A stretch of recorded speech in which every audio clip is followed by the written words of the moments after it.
Hari ini kita mendalami proposisi yang salah satunya ya. Lalu kemarin kita sudah membahas proposisi kategoris ya. Seringkali disebut dengan proposisi kategoris. Yang hamlia itu proposisi kategoris.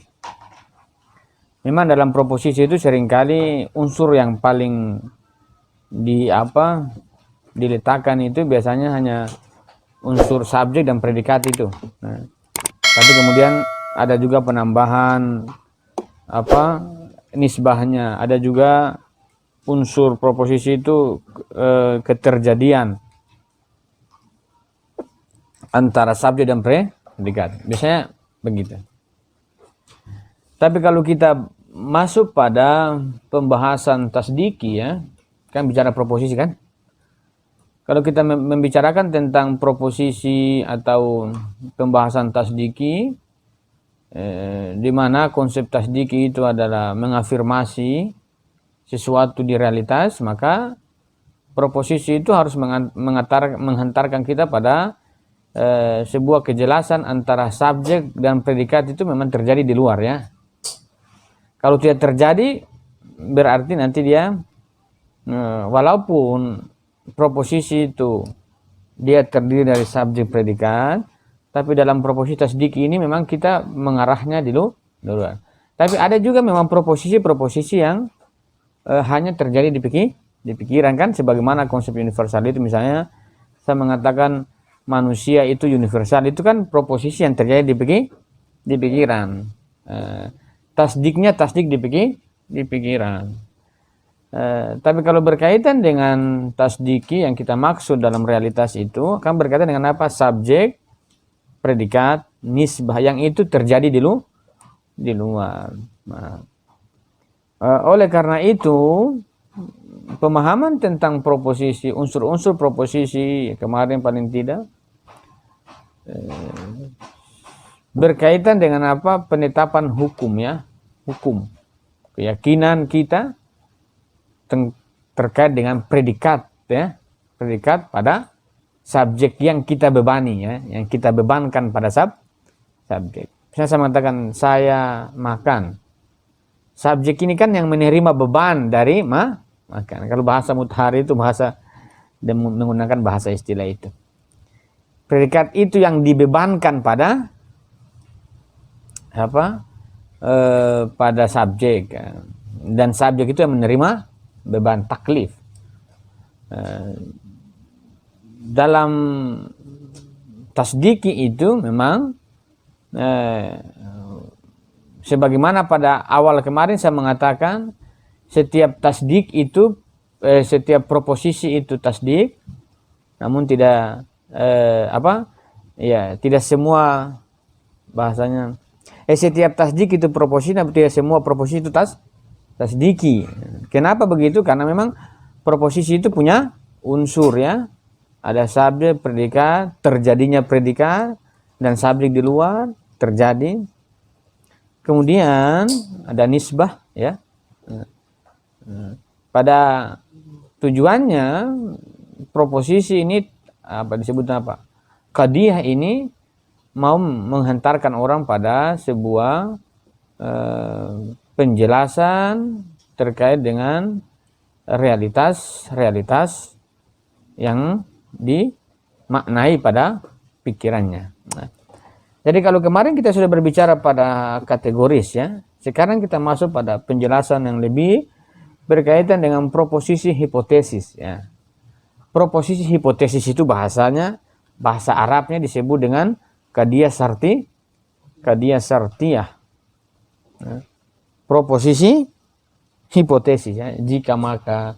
Jika begini maka saya begitu, jika begini maka saya begitu, jika bukan begitu maka saya tidak akan begitu. Itu disebut dengan proposisi kategoris. Nah, jika kita melihat kalau kita mau kaitkan dengan pembahasan kita dengan filsafat, pasti akan orang berbicara dalam hipotesis kan. Jika begini, kalau faktanya begini, maka begini ya.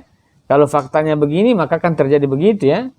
Jadi memang dalam kaitan dengan realitas seringkali kita membuka ruang-ruang hipotesis, proposisi, untuk apa? Supaya kita tidak begitu kaku ya, tidak begitu kaku melihat realita. Jadi kita sudah melihat orang itu salah, selamanya salah, itu tidak bisa. Itu pokok-pokoknya ya, disebut dengan proposisi pokok.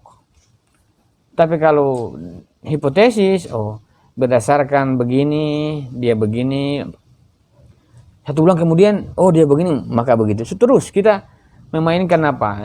Hipotesisnya dengan apa? Dengan ada mukaddimahnya, di mana terdiri dari dua proposisi.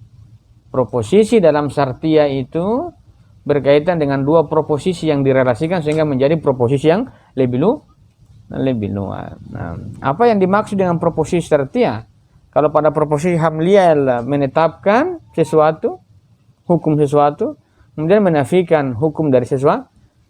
Pada intinya memang penetapan yang sifatnya afirmatif, dan ada kala penetapan yang sifatnya negatif, yang kemudian kita sudah melihat pada pembagiannya, ada disebut dengan kam proposisi, ada yang disebut dengan sur proposisi. Sur proposisi berkaitan dengan kualitas, jumlahnya, ada juga disebut dengan kaif ya. Mungkin kesempatan ini baru kita bahas. Itu berkepentingan kita dalam membahas yang lebih luas. Jadi proposisi Syartiyah itu adalah di dalamnya kita memberikan hubungan tentang keberadaan nisbah. Nisbah itu rabit itu relasi ya. Antara apa? Antara kita menetapkan menghukumi dua nisbah antara proposisi mukaddimahnya atau jikanya dan makanya itu apakah terjadi ataukah tidak. Kalau terjadi tentu kita katakan ada terjadi sebuah rabit nisbah, tapi kalaupun tidak juga disebut dengan relasi ketiadaan. Jadi yang ada itu segala sesuatu dalam predikasi kita, dalam proposisi selalu ada yang disebut dengan relasi. Tidak ada yang disebut dengan ketiadaan relasi. Ada semua relasi di dunia ini, pikiran maupun di luar itu ada relasinya. Cuma apakah positif atau negatif? Tidak ada yang disebut dengan negasi relasi. Apapun relasi kita pasti ada. Apakah saya berteman dengan kalian disebut dengan relasi? Tidak berteman disebut dengan relasi, tidak pertemanan. Maka tidak ada dalam kenyataan hidup kita maupun benak kita.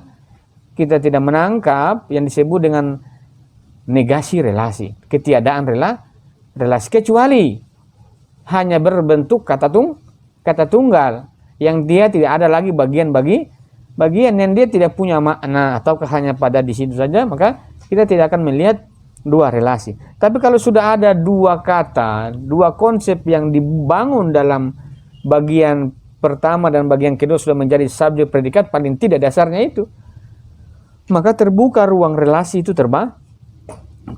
Misalnya saya makan ini kan sudah akan menunjukkan sebenarnya apa yang akan terjadi di situ ya. Apakah nanti tidak makan, apakah nanti makan. Kemudian makanya kemudian diletakkan dari dasar itu kemudian dibangunlah ada disebut dengan nisbah rabit ya, bahasa Arabnya itu rabit ya. Jadi sebagaimana pada awal bahwa proposisi Syartiyah itu menetapkan hukum nisbah antara proposisi jika dalam proposisi hipotesis ya. Misalnya dari penjelasan itu kita melihat bahwa dalam menyusun proposisi Syartiyah itu harus yang lagi-lagi dibuka adalah syarat ya, proposisi ya. Proposisi apa? Kalau selesai logik baru saya masuk pembahasan falsafah akhlak tematik, tapi yang khusus begini yang tidak usah tidak masuk ya. Cukup ini. Proposisi Syartiyah itu dikenal dengan proposisi hipotesis atau ada disebut dengan apa? Kemarin antecedent dan konsekuen. Syarat ya. Kalau kita mau membangun betul.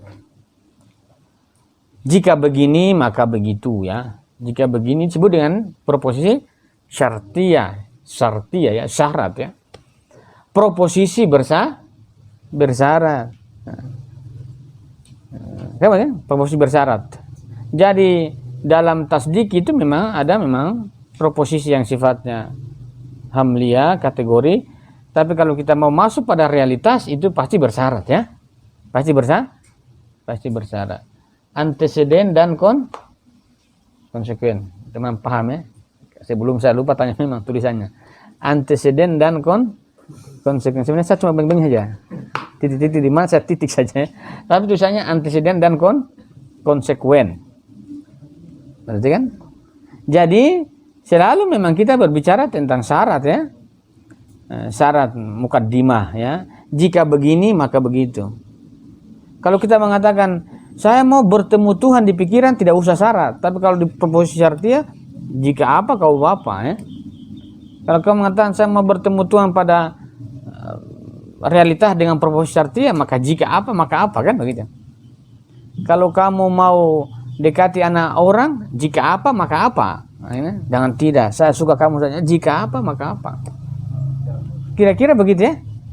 Jadi hidup itu jangan cuma proposisi. Jangan hanya menggunakan proposisi kategoris. Yang subjek ada dalam proposisi syartiyah itu ada karena apa? Karena dua ya. Kalau cuma saya, Emon sedang makan, cuma berlaku di dia kan.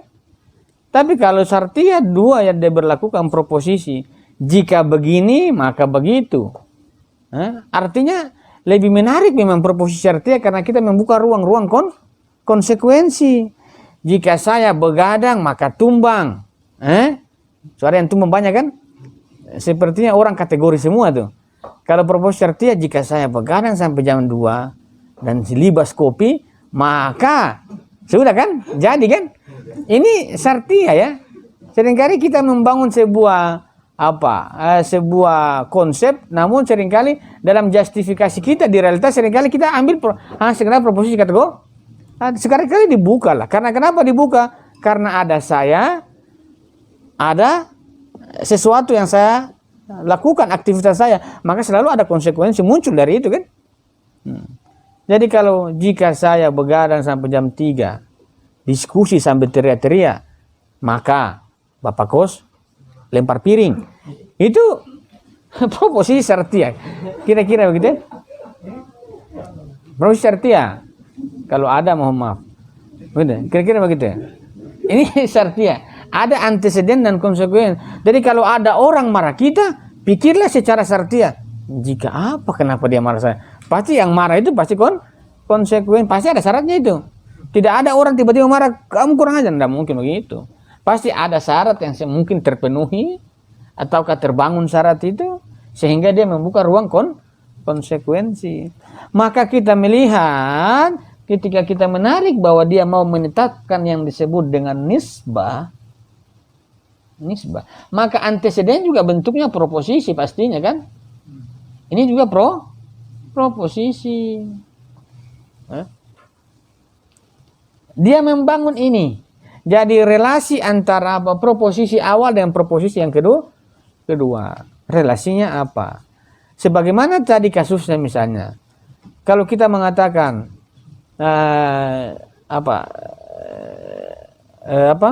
jika matahari itu terbit maka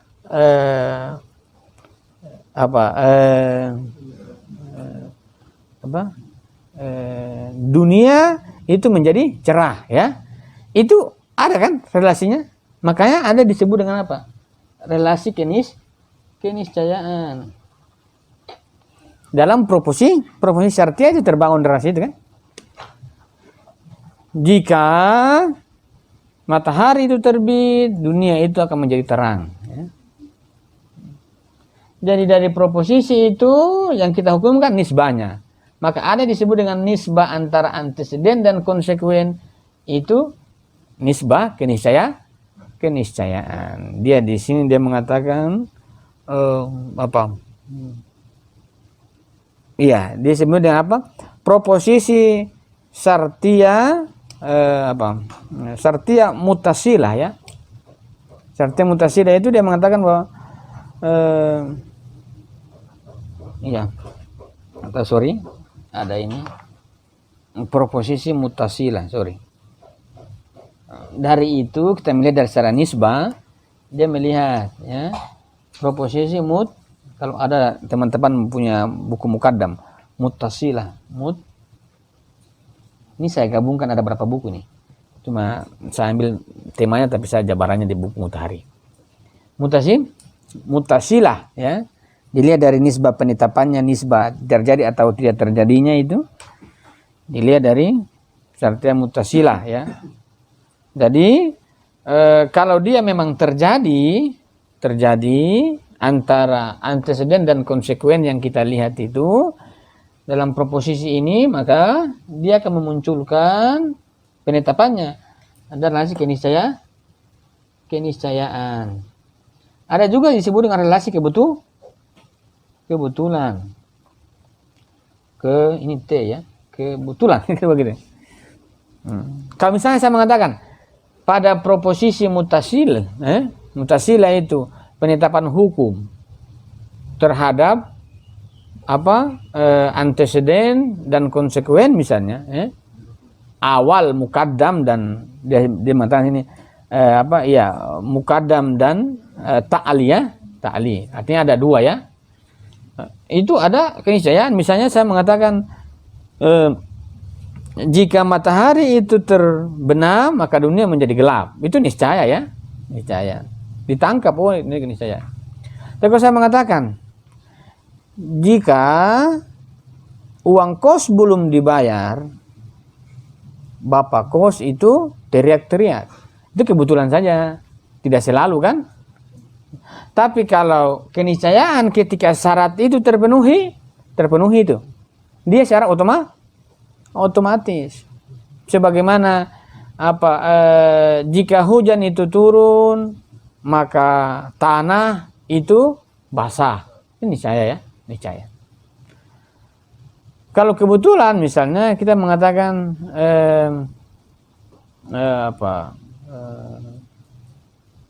jika mendung maka jika langit itu mendung maka hujan akan tiba. Itu belum pasti ya. Tapi kalau hujan turun pasti basah itu. Tapi kalau masih mendung itu kita mau kaitkan dengan hujannya, itu masih sebatas kebetulan. Atau di sini dia mengatakan jika Karun mewariskan harta, maka Luqman mewariskan hikmah. Jika matahari terbit, bumi terang. Jika hujan itu turun, tanah itu basah. Kalau kebetulan misalnya, kebetulan jika Emun belajar falsafatuna, maka Romi tidur misalnya. Contoh ya. Kebetulan itu ya, kebetulan. Jika si fulan itu sholat, maka si fulani tidur ya. Kebetulan itu. Jadi ada dua ya. Jadi kalau kita mengatakan jika hujan itu turun, tanah basah, niscaya. Tapi kalau saya mengatakan jika Sule itu membaca, maka Saleh itu menguap, misalnya. Itu kebetulan ya. Kebetulan. Artinya apa? Dari dua proposisi itu terbaca.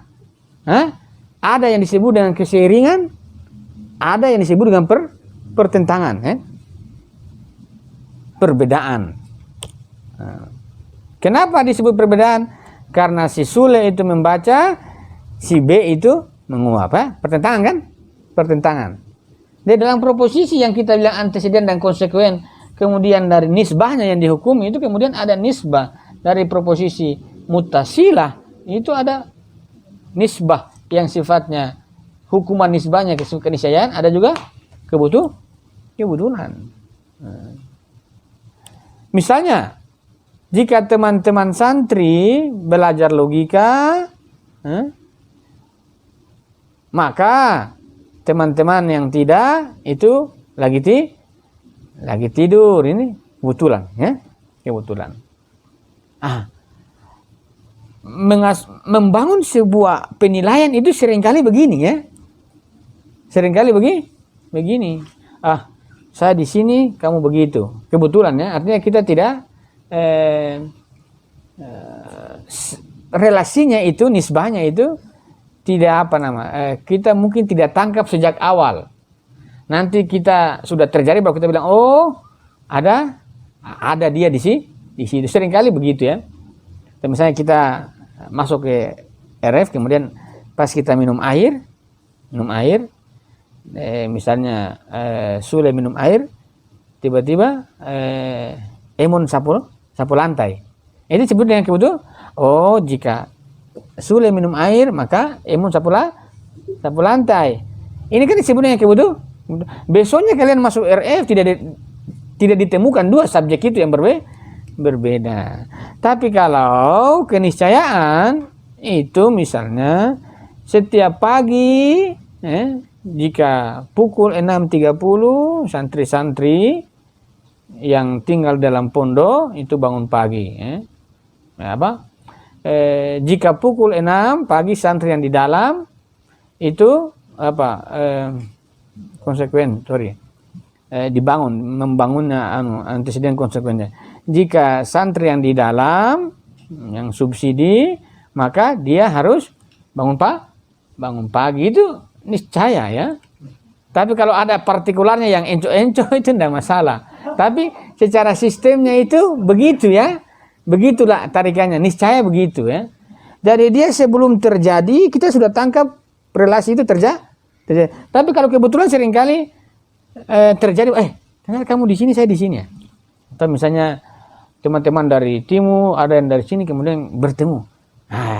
Jika kamu dari sana, maka saya dari sini. Oh, kebetulan. Tiba-tiba jodoh. Itu namanya kebetulan itu. Bukan niscaya, ya. Kebetulan. Kira-kira disebut dengan apa? Nisbah kebetulan, ya. Tapi kalau niscaya, mau kamu di mana, di situ. Tapi berkaitan dengan kebetulan begitu. Banyak, ya. Maka proposisi itu memang kita. Dan proposisi kan berkaitan dengan apa? Karena dia berkaitan dengan khabar yang sempurna, maka dia menceritakan realita sebagaimana pembahasan lafaz kemarin. Karena dia khabar yang sempurna, dia menceritakan realitas secara jelas, tidak membangun sebuah ambigu. Kalau saya mengajar, teman-teman mendengar, Kalau saya mengajar, ada yang mengantuk misalnya. Ini kebetulan terjadi saja. Disebut dengan proposisi kebetulan, ya. Nah, kira-kira dalam proposisi ini, dalam penghukuman nisbahnya itu ada mutasilah, ya. Mutasilah ini terbagi proposisi yang nisbahnya keniscayaan dan nisbahnya ke kebetulan. Disebut dengan apa? Kalau bahasa Arabnya ittifaqiyah. Bagian saja kebetulan supaya lebih enak. Sama keniscayaan, ya. Kalau saya bilang ittifaqiyah dan luzumiyah, sudah. Mulai kan? Mulai. Tapi bahasa Arabnya itu luzumiyah dan ittifaqiyah. Bisa dihafal-hafal, ya. Tapi saya ambil yang yang familiar, yang kita sering-sering dengar. Yang kedua, ada disebut dengan sartiyah munfasilah. Ini mutasilah, ya. Kemudian ini munfasilah.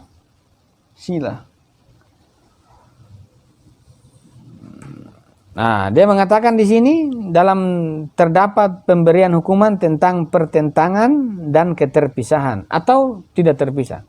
Pertentangan ataukah keterpisahan. Misalnya bilangan itu genap atau ganjil. Kalau terpisah kan? Bilangan itu genap atau terpisah, itu namanya. Terpisah. Kalau saya mengatakan bilangan itu genap pada saat bersamaan ganjil, disebut dengan pertentangan. Disebut dengan munfasilah, proposisi tentang pertentangan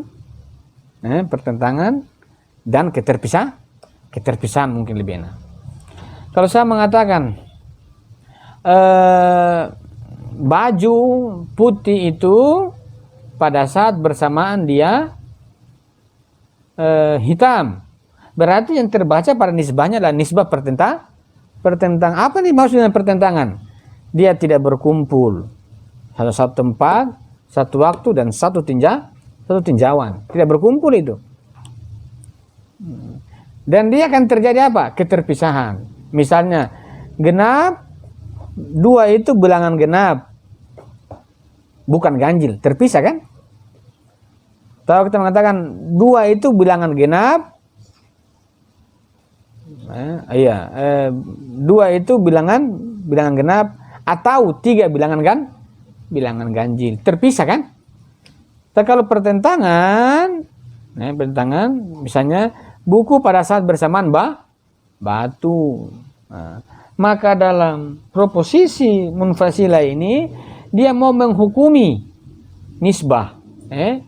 Ada terjadi nisbah yang sifatnya niscaya ataukah kebetulan, ataukah nisbah itu terjadi dalam pertentangan ataukah keterpisahan. Kalau pertentangan itu pasti dia berlaku pada 2 sesuatu yang tidak mustahil berlaku pada satu subjek. Tapi kalau perpisahan dia berlaku pada 2 subjek yang berbeda. Misalnya saya mengatakan HP pada saat bersamaan itu kunci, pertentangan kan? Nah, tapi kalau terpisah, baik HP atau kunci terpisah.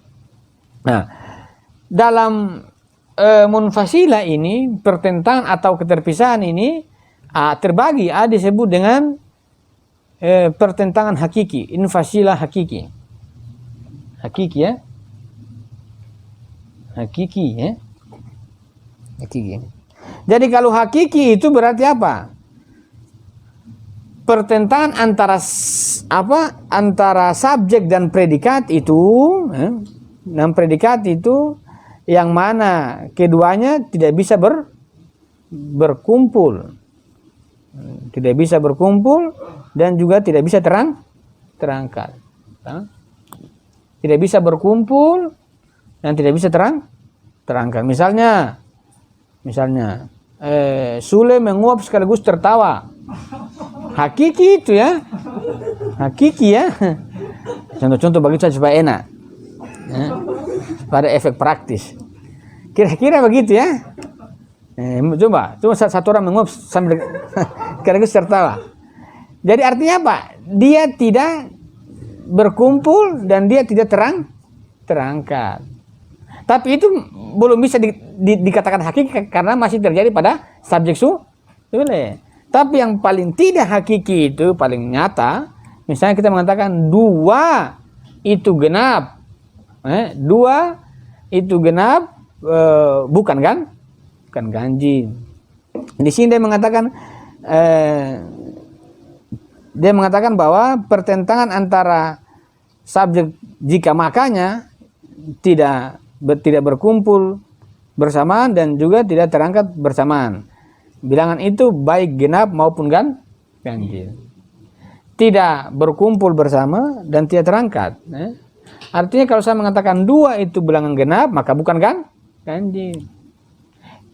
2 itu, genap itu tidak bisa katakan dia pada saat bersamaan ganjil, tidak mungkin. Dan dia juga saya tidak bisa katakan bahwa 2 itu adalah bilangan genap pada saat bersamaan bukan ganjil kan, pertentangan sesungguhnya. Dan dia juga tidak bisa terangkat. Kalau di mana ada 2 pasti bukan ganjil itu. Jadi 2 itu pada subjek manapun dia tidak mungkin kita katakan 3. Artinya bahwa dia itu secara hakiki tidak bisa berkumpul, kegenapannya itu dan keganjilannya itu tidak bisa berkumpul bersamaan dan bisa tidak terangkat bersamaan. Misalnya apa lagi? siang dan malam ya. Siang dan malam itu hakiki ya. Kalau siang bukan malam, siang pada saat bersamaan, malam itu ditolak. Maka siang itu pasti bukan malam. Malam juga bukan siang. Pada subjek mana dia bertemu? Tidak. Artinya ini hakiki. Jadi dia tidak bisa berkumpul dan dia juga tidak bisa terangkat. Ya. Kira-kira disebut dengan pertentangan hakiki.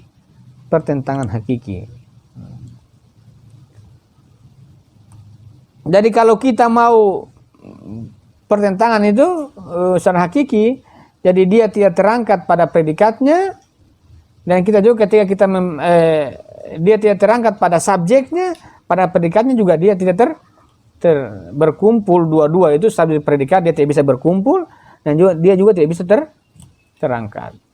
Tapi hal yang berbeda ketika disebut dengan pertentangan dan keterpisahan.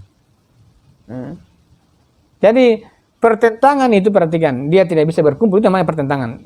Tapi kalau terpisah, dia biasanya di subjek tertentu dia tidak terangkat, dia berkumpul, tapi di subjek yang lain itu dia bisa. Misalnya di sini mengatakan bahwa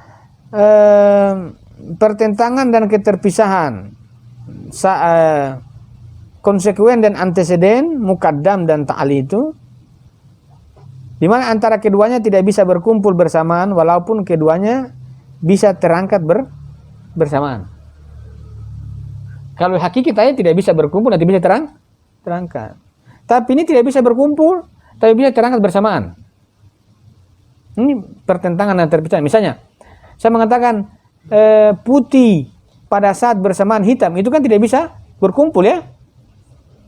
Tidak bisa berkumpul. Tapi kalau saya mengatakan putih pada saat bersamaan hitam ini tidak bisa berkumpul di satu kertas ya. Kertas itu putih pada saat bersamaan kan tidak bisa berkumpul dan tidak bisa terangkat. Hal yang berbeda ketika saya mengatakan kertas itu, kertas apa nama? Kertas itu, kertas misalnya kertas buku misalnya, kertas itu baik putih maupun hitam, perhatikan dia tidak terjadi pada satu subjek. Tapi warna putih dan hitam itu bisa terangkat pada kopiah hitam dan pada papan tulis putih. Tapi pada satu subjek dia tidak bisa berkumpul dan tidak bisa terangkat. Tapi pada kopiah hitam dan kopiah putih dia terangkat. Warna hitamnya terangkat dan warna putihnya pada kopiah juga terangkat bersamaan. Tapi dia tidak bisa berkumpul bersamaan ketika pada satu subjek. Namun pada pertentangannya dia terangkat. Di sini mengatakan bahwa tidak bisa berkumpul bersamaan walaupun keduanya bisa terangkat bersama. Dia tidak bisa berkumpul pada pada kertas ini putih pada saat bersamaan hitam dia bisa berkumpul dan tidak bisa terangkat. Tapi hitam dan putih bisa terangkat pada apa? Pada kopiah hitam dan pada kertas putih. Itu namanya terangkat bersamaan. Nah, jadi kertas ini putih, kertas sana juga hitam. Atau kertas itu putih dan baju itu juga hitam. Dia terangkat bersama. Kalau dia terangkat bersamaan berarti dia berada pada dua subjek yang berbeda. Tapi kalau ditarik pada satu subjek dia akan terjadi pertentangan, tidak bisa berkumpul. Nah, yang ketiga ini apa? Yang kedua pertentangan dan keterpisahan. Tidak bisa berkumpul namun bisa terangkat bersamaan. Dia tidak bisa berkumpul bersamaan tapi bisa terangkat bersamaan. Kalau di sini dia contohkan setiap kertas baik yang hitam maupun putih. Artinya apa? Setiap kertas itu ada yang putih dan ada yang hitam. Itu namanya terangkat. Tapi kalau dia mengatakan kertas itu putih pada saat bersamaan hitam, itu berarti dia tidak terangkat. Kalau setiap kertas baik putih maupun hitam, berarti itu makna terangkat. Tapi kalau dia bilang putih pada saat bersamaan hitam, tidak terangkat. Itu bisa jatuh pada infasilah pertentangan hakiki. Putih pada saat bersamaan hitam itu ditolak. Tapi dia bisa terangkat itu hitam dan putih pada setiap kertas yang ada. Artinya kertas ini bisa putih, tapi pada kertas-kertas tertentu yang lain juga ada hitam. Setiap kertas baik putih maupun hitam. Dari setiap kertas itu baik putih maupun hitam. Jadi di setiap kertas itu ada warna itu ya, yang terangkat bersamaan. Karena kita kan tidak mungkin melihat putih itu kertas hanya putih semua ya. Ada juga warna pink, ada kertas putih, ada kertas hitam, ada kertas merah. Artinya warna pada kertas-kertas itu terangkat. Tapi kalau dia tidak terangkat pada saat bersamaan, karena putih pada saat bersamaan, misalnya putih ini pada saat bersamaan hitam, tidak terangkat itu. Tapi putih di sini, kertas putih di sini, dan biru di sana itu terangkat. Ketika ditarik pada satu waktu, satu masa, terjadi pertentangan yang tidak bisa terangkat. Tapi kalau dipisahkan, terpisah kan?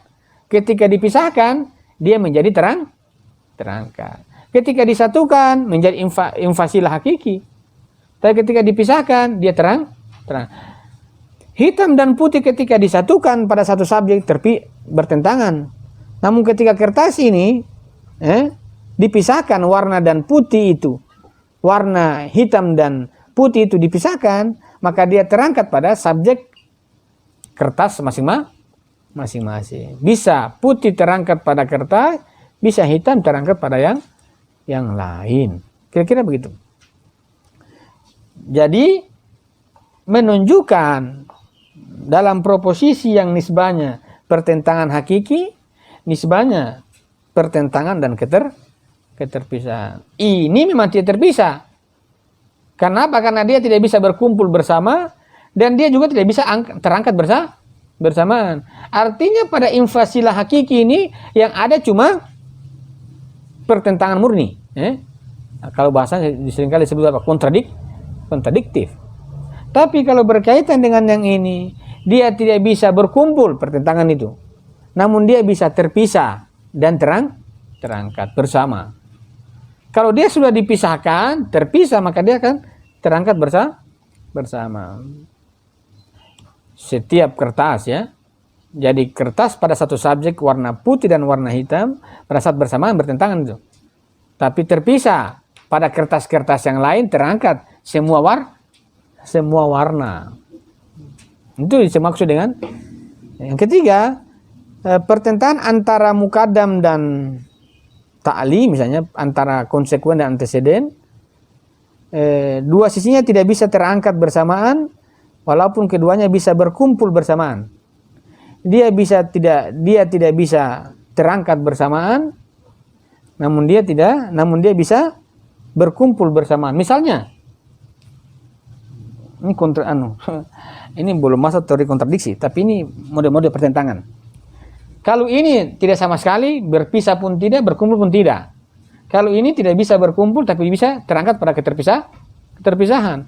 Tapi ini, dia tidak bisa terangkat, namun dia bisa berkumpul. Misalnya apa? Kalau saya mengatakan, dia tidak bisa terangkat bersamaan walaupun keduanya bisa berkumpul. Contohnya apa? Kalau saya mengatakan keras pada saat bersamaan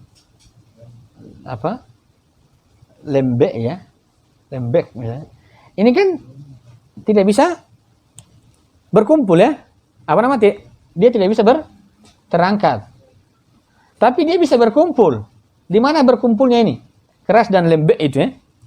Di subjek mana yang dia bisa berkumpul itu? Di mana? Di mana? Di subjek mana yang dia bisa berkumpul? Dia tidak bisa terangkat, tapi dia bisa berkumpul. Artinya kalau dia berarti dia tidak muncul ya, tidak muncul. Tapi dia bisa berkumpul. Kalau saya contohnya bagaimana? Misalnya contoh yang paling keras dan cair. Ini dia bisa berkumpul mana? Es batu ya, keras dan bisa berkumpul kan? Bisa berkumpul.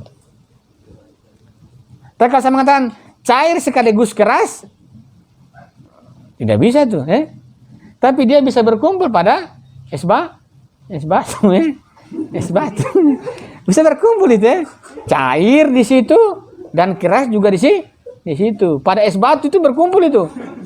Berkumpul tapi dia bisa terangkat. Proposisi ini. Jadi nisbah itu banyak. Jadi kita ini bukan hanya sekedar proposisi apa? Niscaya. Oh, banyaknya. Niscaya. Jadi teman-teman falsafatuna perlu membuka ruang-ruang logika melihat model proposisi. Niscaya. Kemungkinan hipotesis itu banyak sekali nisbahnya. Bahkan dalam kemungkinan hipotesis ada niscaya, ada kebetulan. Bahkan juga ada pertentangan hakiki, pertentangan yang tidak bisa, kemudian ada bisa terangkat, ada yang tidak bisa terangkat tapi bisa berkumpul. Nah, kira-kira begitu. Ini model proposisi ya. Dan ini mau menjelaskan apa? Menjelaskan realitas semua ini. Jadi kalau kita mengatakan, coba seringkali teman-teman menguji proposisi ini pada misalnya keyakinan misalnya Allah Subhanahu wa taala. Dia mau dalam proposisi mana? Antara Rasul Muhammad dan Allah itu kira-kira dia mau dalam proposisi mana dalam 5 kategori kemudian diuji. Apakah dia masuk di hakiki? Dia masuk di sini? Ayo kan diuji semua ya. Maka sangat sulit orang itu dengan cepat mengambil keputusan. Cepat-cepat mentasdik itu sangat sulit karena ini kalau saya tasdik ini dia jatuh di proposisi mana ya? Niscaya atau tidak? Kebetulan atau tidak? Dia invasilah hakiki atau tidak? Tidak berpertentangan ataukah bisa terpisah pada titik tertentu? Ataukah memang tidak bisa terangkat namun juga bisa berkumpul? Kan begitu. Nah, artinya kalau dia tidak bisa terangkat itu bersamaan. Artinya kalau satu terangkat, satu tidak. Tapi dia tidak bisa muncul bersama. Kalau saya mengatakan siang, berarti malamnya yang tidak terangkat. Kalau saya bilang malam, siang yang tidak terangkat. Itu artinya tidak bisa terangkat bersamaan. Satu terangkat, satu tidak. Satu terangkat, misalnya kalau predikat atau konsekuen itu terangkat, biasanya anteseden tidak. Kalau anteseden terangkat, konsekuen tidak. Itu ada makna terangkat dan tidak. Ya kira begitu. Nah, kalau dia tidak terangkat bersamaan, namun dia bisa berkumpul. Misalnya, contoh tidak mengantuk dan mengantuk. Pada siapa namanya? Anda. Dia tidak terangkat bersamaan, tapi bisa berkumpul kan di orang ini? Bisa berkumpul kan? Bisa berkumpul. Tapi tidak. Kalau dia mengantuk, tidak mungkin dia segar ya. Artinya dia tidak terangkat bersamaan itu. Antara mengantuk dan dan segarnya itu tidak terangkat bersamaan. Kalau dia mengantuk, berarti dia segar. Kalau dia segar, berarti dia tidak terangkat bersamaan. Tapi bisa berkumpul itu mengantuk dan kira-kira begitu. Ini proposisi ketiga. Modelnya begitu ya, proposisi.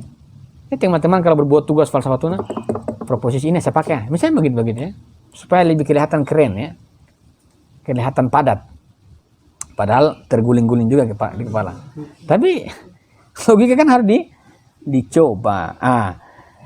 Dengan begitu dari hamlia, proposisi hamlia, ya, dan proposisi sartia, ya, itu dilihat dari sisi nisbah. Mau nisbah ini semua ini tadi dilihat dari proposisi hamlia maupun proposisi sartia, itu dilihat dari nisbah, dari sisi nisbah itu yang terbentuk besar dua nisbah. Satu adalah nisbah negatif, nisbah positif. Dari nisbah ya, hamlia dan sartia. Dilihat dari segi nisbah, nisbah itu kan relasi ya, itu ada positif dan negatif. Artinya apa? Dari semua nisbah-nisbah yang terjadi yang tadi itu bisa diterapkan positif dan negatif ya. Ya. Bagaimana kalau saya membahas yang ini? Jika genap maka bukan ganjil. Jika bukan genap maka ganjil. Jika ganjil maka bukan genap. Itu saya bermain dalam nisbah. Ada disebut dengan bagus kalau kita coba saja teman-teman padat. Kalau tidak saya praktekkan teori perlawanannya. Saling begini tapi bicaranya pakai perlawanan. Silakan Emon makan. Silakan makan. Tidak makan. Kamu tidak makan? Iya tidak makan. Itu artinya makan. Itu namanya memainkan pertentangannya. Emon makan? Tidak. Benar kamu tidak makan? Iya tidak. Makan itu karena tidak ketemu tidak itu plus. Ya? Karena hati-hati kalau bicara sama orang-orang logika tuh ya. Emon makan? Tidak. Benar tidak? Tidak. Makan. Emon makan? Tidak. Tidak. Ya. Berarti artinya dia konsisten dengan pertanyaan tadi. Tidaknya. Kalau dia jawab tidak ulang, dia gugur, konsistensinya gugur ya. Kira-kira itu proposisi perlawanan. Nah, ini nanti enak kalau kita masuk pada proposisi penipuan. Kamu menipu, tidak konsisten bicaramu.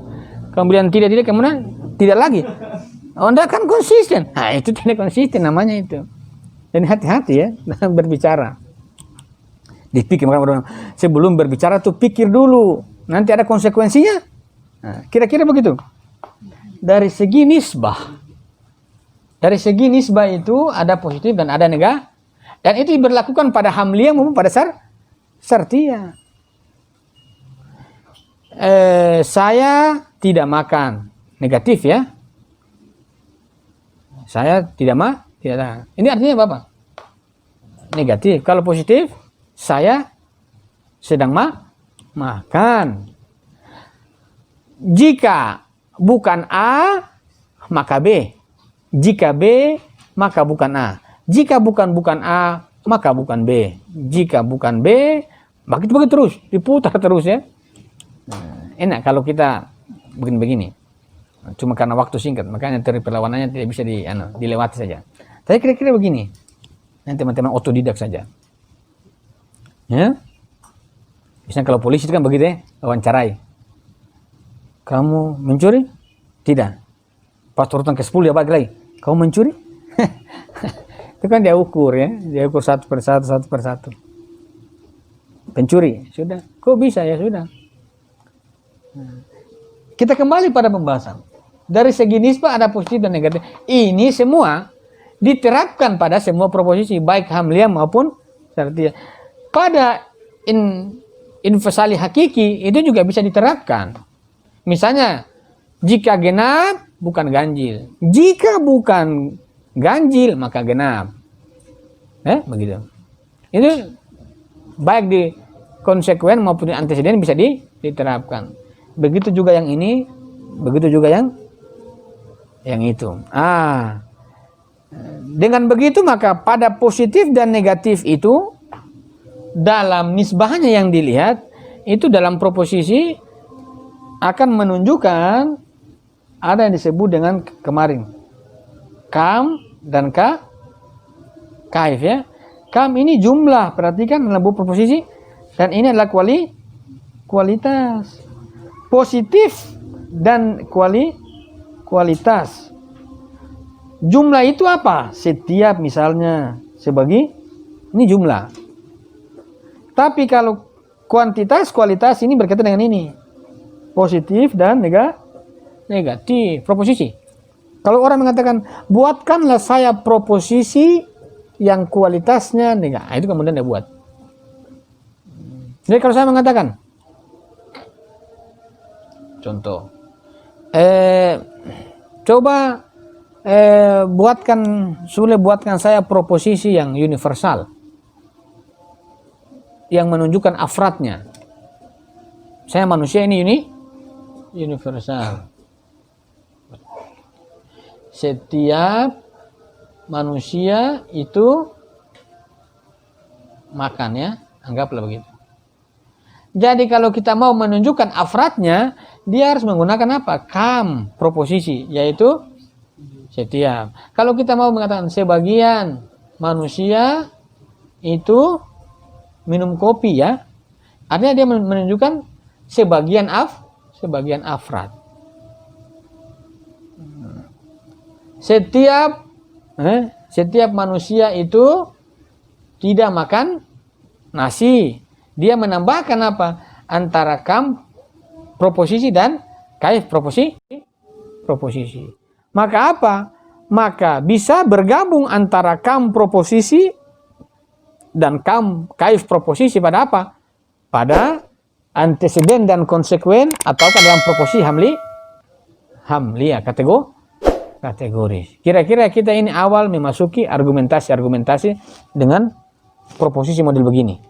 Sekian, assalamualaikum warahmatullahi wabarakatuh.